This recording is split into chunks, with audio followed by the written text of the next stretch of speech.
আসসালামু আলাইকুম ওয়া রাহমাতুল্লাহি ওয়া বারাকাতুহু। সম্মানিত দর্শক শ্রোতা দিনী ভাই ও বোনেরা, আশা করি মহান আল্লাহ তাআলা আমাদের সবাইকে অনেক অনেক ভালো রেখেছেন, সুস্থ রেখেছেন, আলহামদুলিল্লাহ। সমস্ত প্রশংসা ফজল ও করম সেই মহান আল্লাহ তাআলার জন্য, যেই মহান আল্লাহ তাআলা আমাদেরকে হায়াতের জীবন দান করেছেন, সৃষ্টি শ্রেষ্ঠ জীব আশরাফুল মাখলুকাত হিসেবে দুনিয়াতে পাঠিয়েছেন, শ্রেষ্ঠ নবীর শ্রেষ্ঠ উম্মত হওয়ার তৌফিক দিয়েছেন।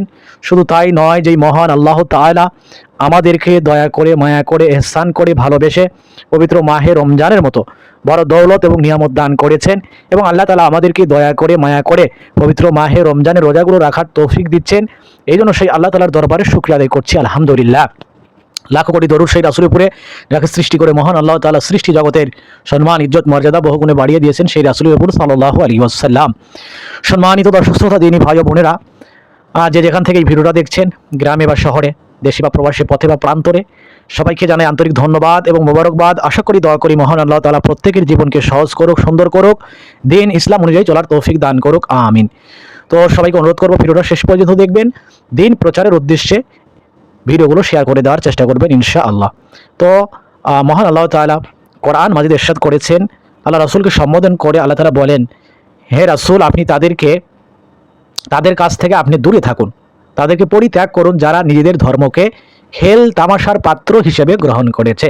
অর্থাৎ যারা নিজেদের ধর্মকে মানে খেলাধুলার মতো, এভাবে ক্রিয়া কৌতুকের মতো মন চায় এভাবে ধর্মকে ব্যবহার করে, অর্থাৎ ধর্মকে তারা সঠিকভাবে বাস্তবায়ন করে না, ধর্মকে সঠিকভাবে তারা পালন করে না, এমন মানুষদের কাছ থেকে আপনি এইভাবে দূরত্ব বজায় রাখুন, তাদের কাছ থেকে দূরে থাকুন, তাদেরকে পরিত্যাগ করুন, কেননা তারা দিন ইসলাম অনুযায়ী চলে না, নিজেদের ধর্মকে, দিনকে তারা খেল তামাশার পাত্র হিসেবে গ্রহণ করেছে।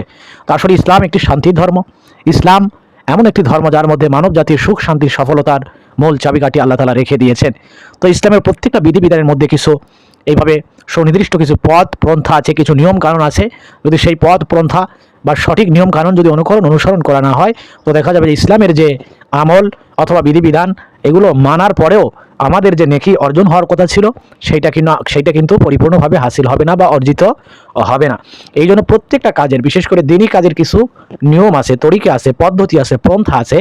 বলে এই পন্থা, তরিকা, পদ্ধতি, নিয়ম কানুনগুলো আমাদের সঠিকভাবে অনুসরণ করে দিনই কাজ মানে সম্পূর্ণ করতে হবে, অন্যথায় এই কাজের দ্বারা কোনো ফায়দা হবে না। তো যাই হোক, আজকে আমরা আলোচনা করার চেষ্টা করব জামাতের সঙ্গে নামাজ আদায় করা, কেননা নামাজ ইসলামের মৌলিক ইবাদতের মধ্যে অন্যতম ইবাদত, এবং এইটার গুরুত্ব ইসলামে সবচেয়ে বেশি। ইমানের পরেই নামাজের স্থান। যেহেতু ইমান না আনলে কেউ মুসলমান হবে না, আল্লাহ তাআলাকে যদি সেইভাবে বিশ্বাস না করা হয়, আল্লাহর রাসূলকে বিশ্বাস না করা হয়, ফেরেশতাদেরকে বিশ্বাস না করা হয়, ভাগ্যের ভালো মন্দ যদি বিশ্বাস না করা হয়, এইভাবে মৃত্যুর পরবর্তী জীবনে আবার জীবিত হতে হবে, এই বিষয়গুলো যদি বিশ্বাস না করা হয়, অর্থাৎ এই বিষয়ের উপরে বিশ্বাসের পরেই বলে একজন মানুষ মুমিন হয়, মুসলমান হয়। আর মুসলমান যখন হবে, তার উপরে আবশ্যক এবং সবচেয়ে বড় বিধান হলো নামাজ। নামাজ এমন একটা বিধান, বলে এটার কোনো মাপ নেই, এটার কোনো কাজা নেই। কাজা যদিও অনেক সময় শরীর সম্মত কারণে হতে পারে, হয়ে যায়, তো এটা আদায় করে নিতে হবে। কিন্তু নামাজ এমন একটা আমল, মানুষ অসুস্থ হলেও নামাজকে পড়তে হবে, আদায় করতে হবে, বিশেষ করে পুরুষদের জন্য। তো যাই হোক, নামাজ পড়ার সঠিক তরিকা হলো, সঠিক পন্থা হলো, পদ্ধতি হলো জামাতের সঙ্গে নামাজ আদায় করা। আল্লাহ তাআলা কোরআন মাজিদে ইরশাদ করেছেন যে আপনি রুকুকারীদের সাথে রুকু করুন, সেজদাকারীদের সাথে সেজদা করুন। এই আয়াতগুলো দ্বারা আল্লাহ তাআলা জামাতের দিকে ইশারা করেছেন, ইঙ্গিত করেছেন।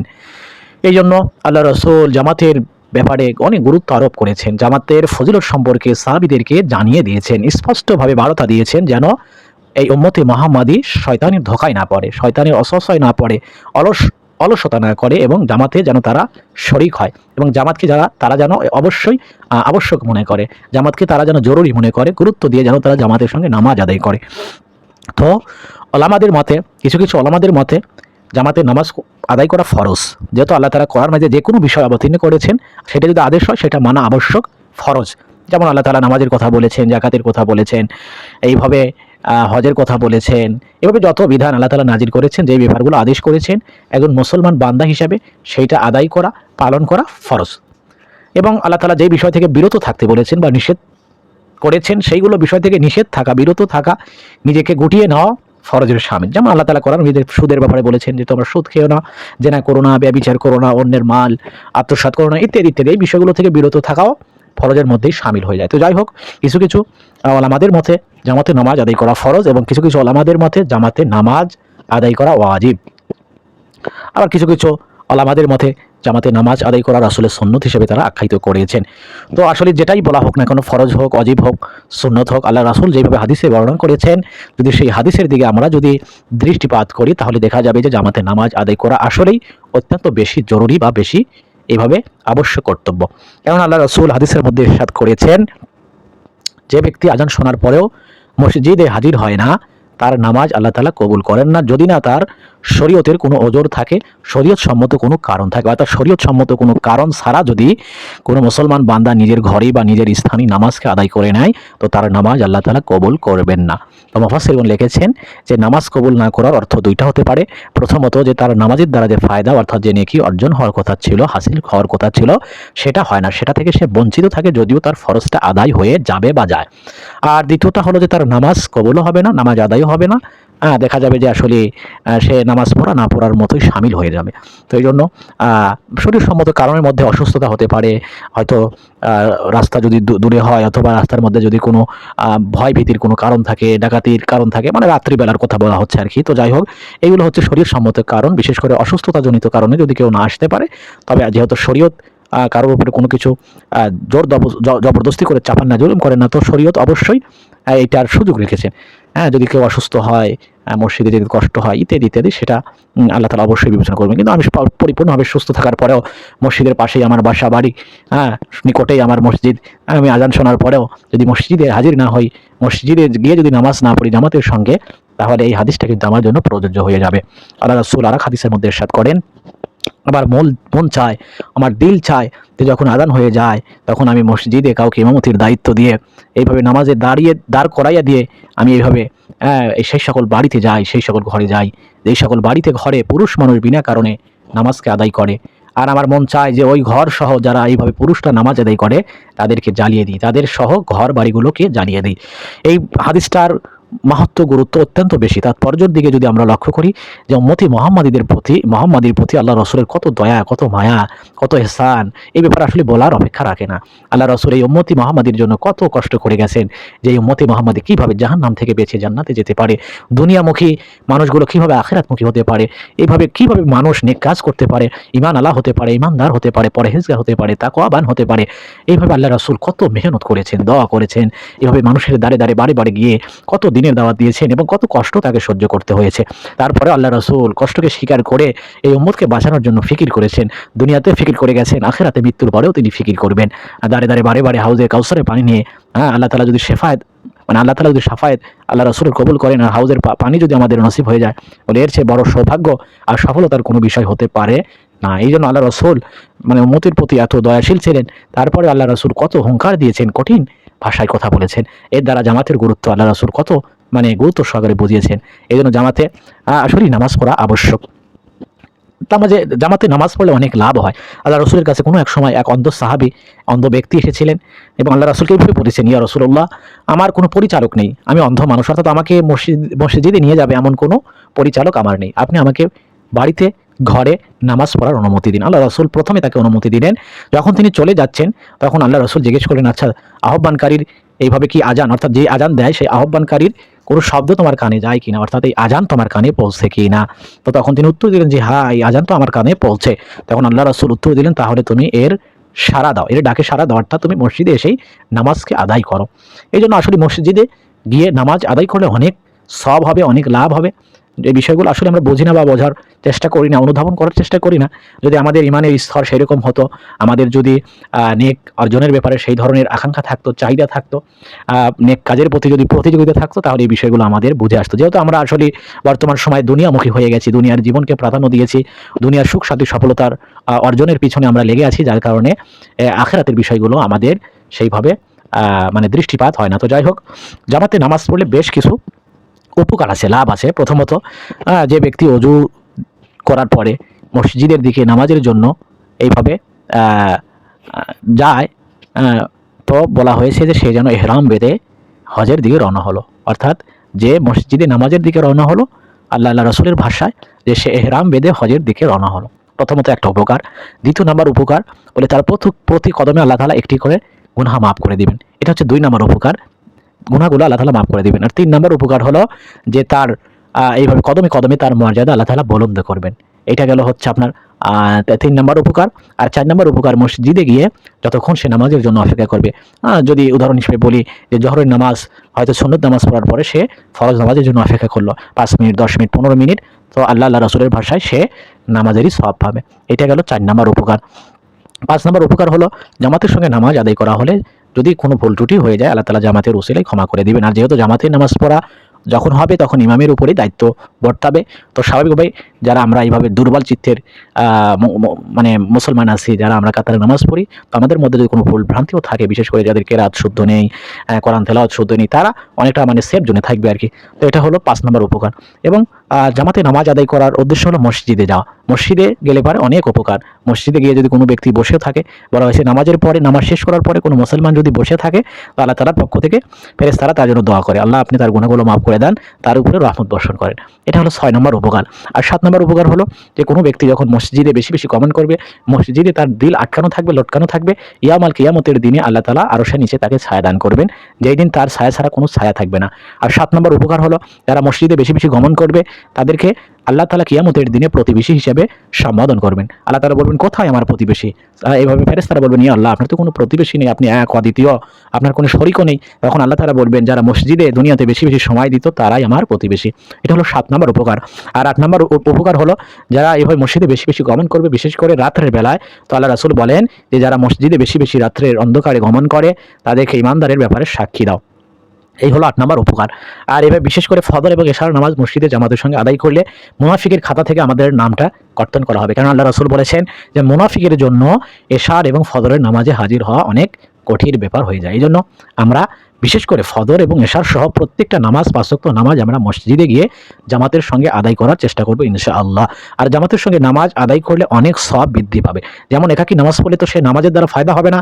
আর দ্বিতীয়ত জামাতের সঙ্গে নামাজ আদায় করলে বলা হয়েছে একাকী নামাজের চেয়ে 25 থেকে 27 গুণ সওয়াব বৃদ্ধি হবে। সুবহানাল্লাহ। অর্থাৎ একাকী যদি কোনো ব্যক্তি নামাজ পড়ে আর যে জামাতের সঙ্গে নামাজ পড়লো সে যেন 25 থেকে 27 বার তার চেয়ে বেশি নামাজ পড়লো।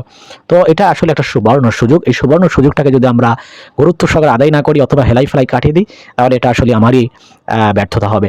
এবং জামাতের সঙ্গে নামাজ আদায় করার সময় আরেকটা উপকার হলো যখন ইমাম সাহেব সূরা ফাতিহা পড়বে, মানে আলহামদুলিল্লাহ সূরা পড়ার পরে যখন আমিন বলা হবে তখন ফেরেশতারা কিন্তু তখন আমিন বলে। তো মুক্তাদি এবং ফেরেশতার আমিন যদি মিলে যায় তো দেখা যাবে যে আল্লাহ তাআলা তার গুনাহগুলোকে ক্ষমা করে দিবেন। এরকম একটা কাহিনী এসেছে যে আল্লাহর এক ওলি এইভাবে সে তার জীবদ্দশায় প্রত্যেকটা নামাজই সে জামাতের সঙ্গে আদায় করেছেন। কোনো এক সময় কোনো এক কারণে, শরীরসম্মতির কারণ, সম্ভবত তার মা মারা যাওয়ার কারণে সে একটা নামাজ জামাতের সঙ্গে আদায় করতে পারেনি। তখন সে এই হাদিসের আমল করেছে, যেহেতু জামাতের সঙ্গে নামাজ আদায় করা একাকী নামাজের চেয়ে 25 থেকে 27 গুণ সওয়াব বৃদ্ধি রাখে, মর্যাদা বৃদ্ধি রাখে, তো তিনি এই নামাজটাকে 25 থেকে 27 বারই আদায় করেছেন। তখন গায়েবী আওয়াজ এসেছে যে তুমি তো 25 থেকে 27 বার নামাজ ঠিকই আদায় করলে, কিন্তু আমিনের কি হবে? অর্থাৎ এই যে ফেরেশতারা যে ইমাম সাহেব সূরা ফাতিহা তেলাওয়াতের পরে এই যে ফেরেশতারা যে আমিন বলে, তো গায়েবী আওয়াজ এসেছে যে তুমি তো 25 থেকে 27 বার ঠিকই নামাজকে আদায় করলে, কিন্তু আমার ফেরেশতাদের আমিনের কি হবে? এই জন্য জামাতের সঙ্গে নামাজ আদায় করা আসলেই অনেক বেশি মর্যাদার, অনেক গুরুত্বের, অনেক ফজিলতপূর্ণ। এই জন্য আমরা অনেক সময় দেখা যায় যে আমরা ব্যবসা বাণিজ্য করি, দোকানের মধ্যে নামাজ আদায় করে নিই, আমরা ঘরে নামাজ আদায় করে নিই, আমরা মন চায় যত্র তত্র যেখানে খুশি নামাজকে আদায় করে নিই। এই বিষয়গুলো থেকে আমাদেরকে অবশ্যই বেরিয়ে আসতে হবে। যেহেতু আমরা নামাজকে পড়ি আল্লাহ তাআলা সন্তুষ্ট অর্জনের জন্যই নামাজ পড়া হয় এবং নেক অর্জনের জন্য। যেহেতু নামাজকে বলা হয়েছে জান্নাতের চাবি, আর নামাজও জান্নাতের চাবি হিসেবে গণ্য হবে। আল্লাহ রাসূল বলেছেন মৃত্যুর পরে কিয়ামতের দিনে প্রত্যেকটা ফরজ ইবাদতের, যেমন নামাজের জন্য একটা এইভাবে বেহেশতের দরজা থাকবে, রোজার জন্য, হজের জন্য, যাকাতের জন্য, ইত্যাদি ইত্যাদি। তো এইভাবে যারা দুনিয়াতে যে কাজটা সুন্দরভাবে করবে, যেমন নামাজ যারা সুন্দরভাবে আদায় করবে তাদেরকে নামাজের দরজা থেকে বেহেশতে ডাকা হবে। এই জন্য নামাজ বেহেশতের চাবি। এবং কুফর এবং ঈমানের মধ্যে পার্থক্য কিন্তু নামাজের দ্বারাই কুফর এবং ঈমানের মধ্যে পার্থক্য মানে হয়ে থাকে। এই জন্য সবাইকে আমি অনুরোধ করতে চাই যে মেহেরবানি করে যে ফরজ নামাজ তো আদায় করতেই হবে, নামাজের তো কোনো বিকল্প নেই, নামাজের কিন্তু মাপ নেই। আর নামাজ পড়লে কিন্তু আল্লাহ তাআলা অনেক সম্মান দিবেন, ইজ্জত দান করবেন, উপকারও দান করবেন। আল্লাহ রাসূল বলেন যে 5 ওয়াক্ত নামাজ গুরুত্ব সহকারে যখন আদায় করা হবে ইহতিমামের সহিত আল্লাহ তাআলা 5 প্রকারের পুরস্কার দান করবেন। দুনিয়াতে তার রিজিকের পেরেশানি দূর করা হবে। 1 নম্বরই, দুনিয়াতে যত রিজিকের পেরেশানি আছে, রিজিকের মধ্যে অনেক কিছু সম্পৃক্ত, যেমন মানুষের ব্যক্তিগত চাহিদা আছে, পারিবারিক চাহিদা আছে, সন্তানদের লেখাপড়ার খরচ আছে, এইভাবে যত আমরা দেখি যে স্ত্রীদের বিভিন্ন বিষয়াদি আছে, অনেক কিছু ক্রয় করতে হয়, চাল ডাল, মানুষের পোশাক পরিচ্ছদ ইত্যাদি ইত্যাদি রিজিকের অন্তর্ভুক্ত। তো নামাজের দ্বারা আল্লাহ তাআলা রিজিকের পেরেশানি দূর করবেন, রিজিকের ব্যবস্থা করবেন, রিজিকের মধ্যে বরকত দান করবেন। যদি নামাজটা সহি তরিকায় হয়, নামাজের মতো হয়, নামাজের হকগুলোকে আদায় করে নামাজ আদায় করা হয়, নামাজের দ্বারা আল্লাহ তাআলা বান্দার সম্মানকে বৃদ্ধি করেন, ইজ্জতকে বাড়িয়ে দেন, অপমানের হাত থেকে হেফাজত করেন, তার যত অসুবিধা আছে, তার যত জরুরত আছে আল্লাহ তাআলা পূরণ করে দিবেন এই নামাজের দ্বারা। এটা দুনিয়াতে। আর আখিরাতে 4টা আমলনামা ডান হাতে দেওয়া হবে, আর যে ডান হাতে আমলনামা পাবে তার কোনো দুশ্চিন্তা থাকবে না, সে খুশি হবে, আনন্দ চিত্তে সে আমলনামাকে মানুষের সামনে উপস্থাপন করবে, সে দেখাবে সে আসলে সফল হয়ে গেল, অর্থাৎ সে জান্নাতের সার্টিফিকেট পেয়ে গেল। এভাবে তারপরে তাকে পুলসিরাত বিদ্যুতের ন্যায় পার করিয়ে দেওয়া হবে। তারপরে এভাবে তার আমলনামা ডান হাতে দেওয়া হবে, পুলসিরাত বিদ্যুতের ন্যায় পার করিয়ে দেওয়া হবে। তারপরে এইভাবে তাকে কবর আযাব মাফ করে দেওয়া হবে, কবর আযাবকে হটিয়ে দেওয়া হবে। কবর মানুষ মৃত্যুর পরে প্রথম ঘাঁটি। যদি কবরে কেউ আটকে যায়, কেউ ধরা হয়ে যায়, তার বাকি যে মঞ্জিলগুলো আছে, বাকি যে পথগুলো আছে, ঘাঁটিগুলো আছে, সে সেখানেও ধরা হয়ে যাবে। এই জন্য যার জন্য কবর সংকীর্ণ হয়ে যাবে, কবর যার জন্য শাস্তির ব্যবস্থা হয়ে যাবে, সে ব্যর্থ হয়ে গেল। আর কবর আযাব যখন মাফ হয়ে যাবে, কবর আযাব যখন হটিয়ে দেওয়া হবে, তখন সে এইভাবে সফল হয়ে গেল। এই জন্য কবরে আযাবকে তার কাছ থেকে দূরে সরিয়ে দেওয়া হবে। আর সর্বশেষ তাকে হিসাব নিকাশ ছাড়াই আল্লাহ তাআলা জান্নাতে প্রবেশ করাবেন। আর আসলে আল্লাহ তাআলা যদি হিসাব চান, তো হিসাব দিয়ে আসলে জান্নাতে যাওয়া আমাদের পক্ষে কখনোই সম্ভব না। কেননা মানব জীবনে আমরা কত নিয়ামত আল্লাহ তাআলা ভোগ করতেছি। এই যে অক্সিজেনগুলো ভোগ করা হচ্ছে, আল্লাহ তাআলার পানি ভোগ করা হচ্ছে। এইভাবে আল্লাহ তাআলা আমাদেরকে কত সুন্দরভাবে সৃষ্টি করেছেন। এইভাবে মানব জীবনে কত খাবার আমরা খাইতেছি। আল্লাহ তাআলা যদি এক গ্লাস পানিরও যদি হিসাব চান, তাইলে আমরা ধরা হয়ে যাবো। এই জন্য আসলে হিসাব দিয়ে জান্নাতে যাওয়া সম্ভব নয়। তো এগুলো হলো উপরের উপকারের কথা। আর যদি এভাবে নামাজই না পড়া হয়, তাহলে কিন্তু আবার শাস্তির বিধানও আছে। এইভাবে তার রিজিকের মধ্যে বরকত হবে না। আরো অনেক বিষয়াদি আছে, তাকে কিন্তু জাহান্নামে দেওয়া হবে। নামাজের শাস্তি কিন্তু সবচাইতে বড় শাস্তি হবে। এই জন্য নামাজগুলো তো আমাদের অবশ্যই আদায় করতে হবে, এবং এটা অবশ্যই সঠিক পদ্ধতি অনুসরণ করে মসজিদে গিয়ে জামাতের সঙ্গে নামাজ আদায় করতে হবে। তো মহান আল্লাহ তাআলা আমাদের সবাইকে সঠিক বুঝ দান করুন। আমরা যেন 5 ওয়াক্ত নামাজ গুরুত্ব সহকারে ইহতিমামের সহিত মসজিদে গিয়ে জামাতের সঙ্গে আদায় করি। আল্লাহ তাআলা সেই তৌফিক দান করুক। আল্লাহ রাসূল আরো বলেছেন যে কাকে এই নামাজের চেয়ে জামাতে নামাজ পড়া উত্তম, এবং এই আল্লাহ রাসূল উদাহরণ দিয়ে বলেছেন যে যদি দুইজন হয়, একজন মুক্তাদি হবে আর একজন ইমাম হবে। এভাবে পৃথক পৃথক 4 জনের নামাজ জামাতবদ্ধ, 2 জনের নামাজ উত্তম। এভাবে 8 জন পৃথক পৃথক নামাজ পড়ার চেয়ে 4 জন জামাতবদ্ধভাবে নামাজ পড়া উত্তম। এভাবে জামাতবদ্ধভাবে 8 জনের নামাজ পৃথকভাবে 100 জন নামাজের চেয়ে উত্তম। অর্থাৎ পৃথকভাবে নামাজের চেয়ে জামাতবদ্ধ নামাজ পড়া হলে আল্লাহ তাআলা খুশি হবেন। জামাত যত বড় হবে, নামাজের সওয়াব তত আল্লাহ তাআলা বৃদ্ধি করে দিবেন। আর আল্লাহ তাআলা এইটাই পছন্দ করেন, এইটাই খুশি হন যে বান্দারা কত সুশৃঙ্খলভাবে আমাকে ভয় করে, আমাকে রাজি খুশি করার উদ্দেশ্যে তারা একসাথে এক কাতারে নামাজকে আদায় করতেছে। আসলে এইটা দেখতেও যেমন সুন্দর লাগে, তা আল্লাহ তাআলা এই ব্যাপারে খুশি হবেন। আর আমাদের মর্যাদাকে, আমাদের সম্মানকে, আমাদের নেকিকে আল্লাহ তাআলা আরো বেশি বৃদ্ধি করে দিবেন। এই জন্য আমরা অনেক সময় দেখা যায় বিভিন্ন সমাজে, বিভিন্ন মহল্লার মধ্যে নিজেরা তো জামাতের শরীক হই না, কিন্তু আমরা এমনভাবে এটা নিয়ে কথা বলি, অথবা আমরা নিজেরা গর্ববোধ করি যে যেন আমরা কি এমন নেকির কাজ করলাম যে জামাতকে আমরা ত্যাগ করলাম, আল্লাহ রাসূলের বিধানকে অনুসরণ না করে তার বিরুদ্ধে আচরণ করে বলে নিজে তো আমি মাহরুম হয়ে গেলাম, গুনাহগার হয়ে গেলাম। আবার আমি এমনভাবে কথা বলি যার কারণে আমার দ্বারা কিছু মানুষ কিন্তু গোমরাহী হয়ে যাচ্ছে, যে তারাও জামাতের দিকে আসছে না বা জামাতের গুরুত্বটা বোঝার চেষ্টা করছে না। এজন্য আমরা যেন এমন কোনো অজ্ঞতার পরিচয় না দিই, মূর্খতার সহিত কথা না বলি, গোমরাহির পরিচয় না দিই, যার কারণে আমার দ্বারা দিনের ক্ষতি হলো, দিনের ক্ষতি হয়, ইসলামের ক্ষতি হয়, মুমিনদের ক্ষতি হয়, মুসলমানদের ক্ষতি হয়। এই বিষয়গুলো থেকে আমাদের অবশ্যই বেরিয়ে আসতে হবে, এবং আমাদের অবশ্যই মসজিদে গিয়ে জামাতের সঙ্গে নামাজ আদায় করতেই হবে, অবশ্যই করতে হবে। এই ব্যাপারে কোনো ছলচাতুরি চলবে না, কোনো বাহানা চলবে না। আল্লাহ তাআলা বাহানা দেখবেন না, আল্লাহ তাআলা সুস্থ রেখেছেন। দুনিয়ার লাভ তো আমরা অনেক ভালো বুঝি। দুনিয়ার প্রত্যেকটা কাজ, ব্যবসা বাণিজ্য থেকে শুরু করে চাকরি বাকরি, লেনদেন, যত লাভের কাজ আছে আমরা এগুলো সব ঠিক মতো বুঝি, ভালো বুঝি, অথচ দিনের লাভের ব্যাপারে আমরা অবহেলা করি বা বোঝার চেষ্টা করি না। তো যাই হোক, মহান আল্লাহ তাআলা আমাদের সবাইকে সঠিক বুঝ দান করুক। তো ভিডিওটি যদি ভালো লাগে, দিন প্রচারের উদ্দেশ্যে ভিডিওটা শেয়ার করে দিবেন। পরবর্তী ভিডিও পাওয়ার জন্য আমাদের সাথেই থাকার চেষ্টা করবেন ইনশাআল্লাহ। যদিও আমি খুব ভালোভাবে আপনাদের কাছে আপনাদের বোঝাতে সক্ষম হইনি, যেহেতু আমার ইলম কালামও সেরকম নেই, কাজেই আমার কথা আপনাদেরকে খুব বেশি প্রভাবিত করবে না, খুব তাসির করবে না, এটাই স্বাভাবিক। তারপরেও যদি নিয়ত ঠিক থাকে, আসলে দিন প্রচারের জন্য আলেম হতে হবে, মুফতি হতে হবে, মুহাদ্দিস হতে হবে, এরকম কোনো শর্ত আছে কিনা আমার জানা নাই। তবে আমি মনে করি যে আল্লাহ তাআলা যাকে চাবেন, যদি নিয়ত ঠিক থাকে, খালিস নিয়ত থাকে, আল্লাহ তাআলা তার দ্বারাই দিনের কাজগুলোকে করিয়ে নেবেন, দিন প্রচার করিয়ে নেবেন। আমিও আল্লাহ তাআলার কাছে দোয়া করি, আপনাদের কাছেও দোয়া চাই, বিশেষ করে আমার জন্য দোয়া করবেন, উম্মতে মুহাম্মাদের জন্য দোয়া করবেন। আল্লাহ তাআলা যেন আমি সহ প্রত্যেককে যেন দিনের খাদেম হিসেবে কবুল করেন, আমাদেরকে দ্বারা যেন আল্লাহ তাআলা দিনের খেদমত করিয়ে নেন, দিনের প্রচার প্রসার করিয়ে নেন, এবং দিনের কালেমার দাওয়াত নিয়ে যেন আমরা সারা দুনিয়া সফর করতে পারি। আল্লাহ তাআলা যেন আমাদের সেই তৌফিক দান করেন। আমিন। সবাইকে অসংখ্য ধন্যবাদ। আসসালামু আলাইকুম ওয়া রাহমাতুল্লাহি ওয়া বারাকাতুহু।